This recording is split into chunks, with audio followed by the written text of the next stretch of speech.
Hello, and welcome to another episode of the Price List Update Summary video series brought to you by Actionable Insights. You've got Harrison here, you've got Whatley there, and you've got Stone there, and we're here to talk about the changes to the Xactimate price list in September 2024. There are 24 new line items that were added to the Xactimate price list this month, as well as a bunch of existing line items that had changes, and we, as always, are excited to jump into them. Stone, Whatley, what's going on? Welcome into September. We are the month and a half from my first child being born, so changes to Xactimate are a welcome distraction in my world as we are building the nursery and preparing for the next chapter. So let's jump into the details here as we have 24 new line items to come up to look at in September. Let's take a look at the new line items.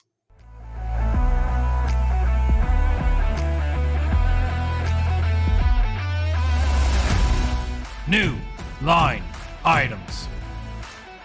Starting at the top, there are 5 line items here that have been added to the DMO category. FHEPA greater than sign, NAFAN, NAFAN with various greater than signs. These line items might look familiar to you because we've had ad for HEPA filters and negative air fan, air scrubber line items in the WTR category for years.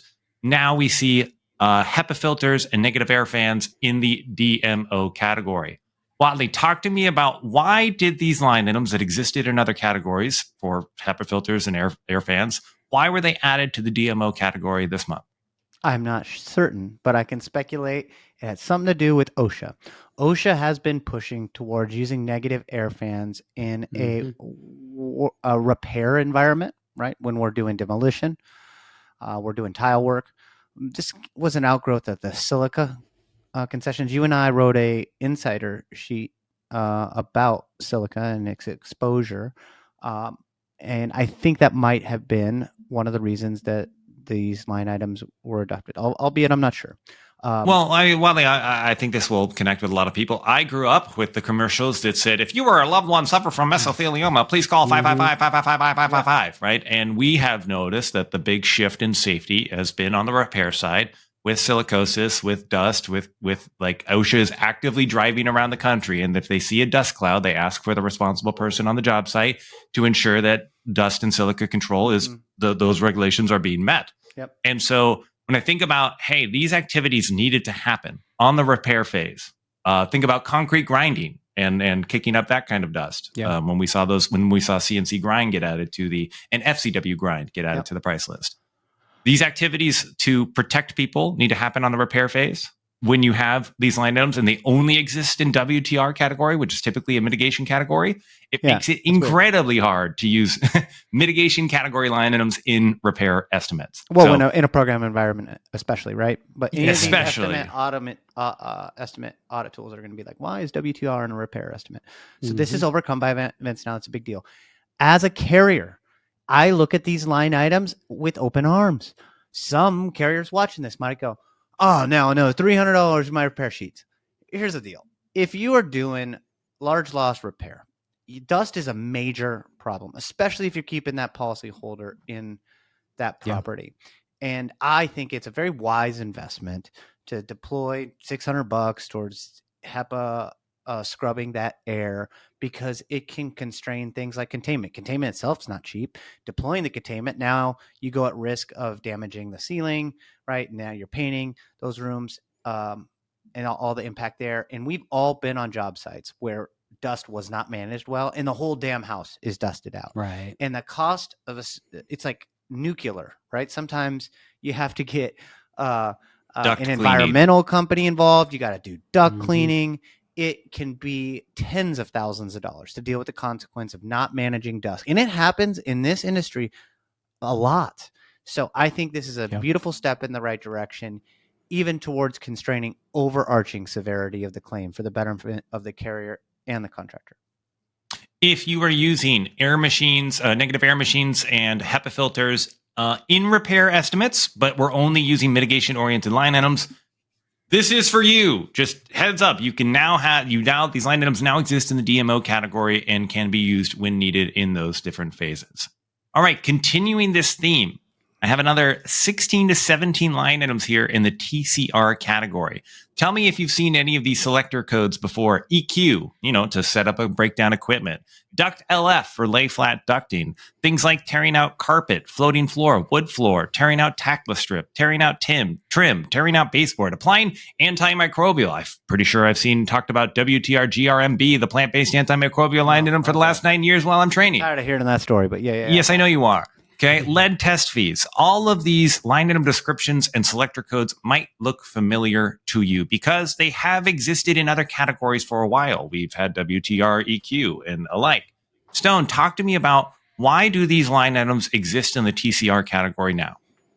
Right. And as you said, they've existed in WTR and HMR. They now exist in TCR because these activities are common in a trauma scenario. You are taking out that base trim. You are tearing out that flooring. But these factor for the hazards that are associated with that type of trauma cleanup. And so for my program people, those that are writing program claims, we understand that it is difficult to charge for things when you don't have the right line item in the right category that you need it. Right. So if you are doing trauma and crime remediation work that requires any of these typical mitigation activities like setting up equipment, lay flat ducting, tearing out material, or the testing that goes into performing all those activities, you now have these line items as standalone line items in the TCR category that you can use. Huge win for me. Whatley, I think you and I have always appreciated the open tool that Xactimate is, that it allows you to create your own line items, change labor trade codes, adjust productivity and yield. We like that this tool exists, but knowing how the industry uses Exact, it's always important to make sure people have the line items they need in the right categories to be able to work with speed and efficiency and settle these claims and get people back into their homes. So I love this, that they now exist and that people don't need to make a bunch of changes to get the line item where it needs to be able to apply it in a TCR claim. Lastly, last but not least, number 24, ELE DISCRS. This is a detach and reset only line item for a disconnect box, 30 to 60 amp. And we'll talk a little bit more about disconnect boxes in the next section that we'll move to right now, which is checking out the changes.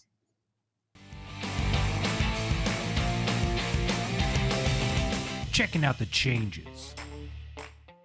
All right, if this is your first Plus video, hi, what's up? Welcome in. Not only do we take a look at the new line items that were added to the Xactimate Price List this month, but existing line items that you may have used for literal decades also change from time to time. So let's take a look at what changes happened to the existing line items. This month, there was no significant, and as a reminder on how to read this section, on the left-hand side, we have an ESX with the August 2024 price list. And on the right side, September 2024. No yield changes, no supporting event adjustments. So no major productivity changes that we need to highlight or call out this month. But there have been some additional item information changes. Specifically, who out there was trying to argue what is included in deluxe grade cabinets? Okay. Somebody. This might seem like a small change, but I want to really, really call out what happened here. Okay, right here, the line items have an additional item information section that gives you information about what is to be included in this line item, what is the quality of the things that are included in this kind of line item. And this line item for literally deluxe grade cabinet, plus, used to say just things like the high grade hardware and high grade features such as tip out sink trays, pull out bins, those things that's the kind of quality that would be included in this line item. Well, apparently they had to clarify that pull-out bins also means pull-out shelves. The word shelves did not exist in the additional item information before, which tells me that somebody was having an argument about whether or not shelves would be included in deluxe grade cabinetry or not. So all we have to do here is our jobs here at Actionable Insights, which is report the changes, and the changes. Please know that rollout shelves might be considered included in the cost of the deluxe grade per linear foot line item here in the San Diego price list. That's $702 per linear foot. So it is possible that those rollout shelves are included. Now, one thing I want to highlight, I like it when the pricing department looks at a collection of line items together, line items that would be related to each other. It doesn't just make a change here. It makes a change to the entire collection if it's a warranted change. And you can see here the line item specifically for the add-on cost for rollout shelves has a new sentence in it that says This accessory may typically already be included in the linear foot cost of higher grade kitchen base cabinets. Estimator should review their cost to determine if this item should be added to their estimate or not. So, guys, when we're talking high grade, premium grade, deluxe grade cabinets, just be aware of what components would be included in that cost. And if for some reason you feel like the rollout shelves would not be included, then you need to be justifying and getting ahead of it with F9 notes or addressing it with the adjuster and policyholder to talk through, hey, customer and alike, what here's what we have, here's what the line items are and the costs associated with performing this cost structure. Do you gentlemen have any other guidance or advice you'd want to talk about with this kind of change here? Nice. I love it when I toss a great question out and it's just immediate crickets. Well, you got to be specific, man. I know. You got to ask me or Stone, because otherwise we're talking over each other. We have plenty of opinions. That's fair. Whatley, go ahead. I see an opportunity for some mildly useful rules within the actionable profile, such that if there is a high grade, premium grade, deluxe grade, custom grade cabinet, then it may be warranted to include the add-on cost for shelf. That said, it needs to be clear in the rule that may already be included in the cost of the line item. That is not awesome in that there is no way to be absolutely certain about the right way to audit that rule, but it's a good thing to make people aware of, and I think we can do an overage and an omission rule around it, Stone. Do you think is there something there on the rule front? Yeah, I agree, especially with standard or economy grade cabinets where it may not be common for that upgrade, but it may have occurred via, an acquisition from a big box store. Yeah.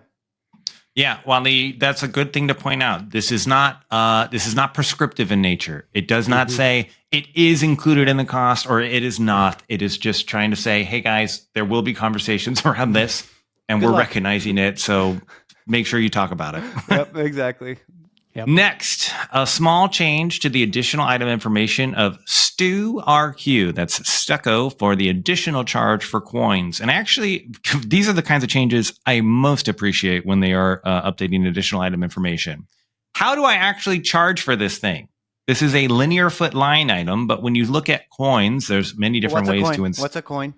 Do you want me to pull up the Google image search? Yeah, of like what a typical coin looks like, because that additional item information image is really misleading on its face.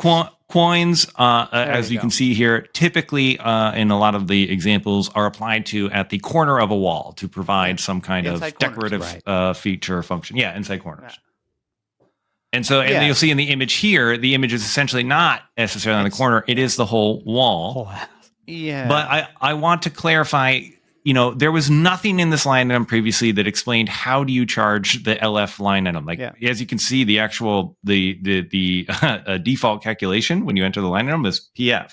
So essentially saying the perimeter of the house, essentially, which is opposite from how it would typically be approached, because according to new additional item information, it wouldn't be around the perimeter floor. It would be like, what's the actual height of the wall height? Yeah, so this is actually a good example live of when we review new changes of how we will capture things that say, hey, it is now strange potentially that the default calculation is PF based on the new information and the additional item information. And this is the feedback that we will give to the Xactimate pricing department. So you might see some other changes to this line item in the future. Maybe a new image, because that image is really misleading. So I don't know if everybody can see it, but I can see it. The damn coins go across the whole wall on this image, which is not impossible, but it's certainly atypical, especially in a residential environment. Right. We have showing you the whole house. We have talked a lot about our opinions about the changes, but I have not actually highlighted the change yet. So let me say out loud what this line item actually says now. Note, it is supposed to be priced for linear foot of wall height per side. For example, an 8-foot high wall with coins on each side would warrant a quantity of 16 linear feet. Many factors can affect the price. Estimators should determine if this is warranted to include or not, and make adjustments to the price as needed. So when you see coins in the wild, in the field, and you are wondering, hey, what should I be doing here in these particular examples? Here, I'll bring this back up for a moment, right? It is essentially clarifying that this is priced per linear feet for each wall. So use that information and make sure that you are highlighting this sentence when you are putting your calculation together. to explain to the adjuster or policyholder, here is my thought process. Here is how I'm using this information to create this calculation to use this add for stuck or line item appropriately. Yep. All right. Lastly, miscellaneous changes. You'll see here on the left side, we had a new line item around the detach and reset only for a disconnect box. And you'll notice in the September and the August old price list, there was no R reset activity for the existing 30 amp and 60 amp disconnect boxes. Now there is an R detach and reset activity in these line items. So you can use the individual line items with the R activity or the detach and reset specific line item for any of these. That is the changes to the Xactimate price list in September 2024. Let's take a look at and go forward to the future. Forward to the future. Every month, Xactimate gives us a little preview of what line items might be coming in the future. It is September. We're not that far away from October. So in the future, we might, yeah, right? I'm good at calendar math. In the future, we will see some line items for pool deck coating, potentially, as well as vinyl fence rail and panel-only line items. That's it. That is the price list update summary for September 2024. Thank you for watching, liking, subscribing. If you like what we do here at Actionable Insights, we have a huge amount of estimating resources that help you write accurate estimates that ideally make your estimates easier to read, easier to approve, easier to get to work, easier to get paid, and easier to just do, enjoy what we do in this industry overall. Yeah. Be sure to follow this video, share this with your peers in the industry. And in the meantime, until we see you next time, good luck settling those claims out there. Keep building. Keep learning and growing.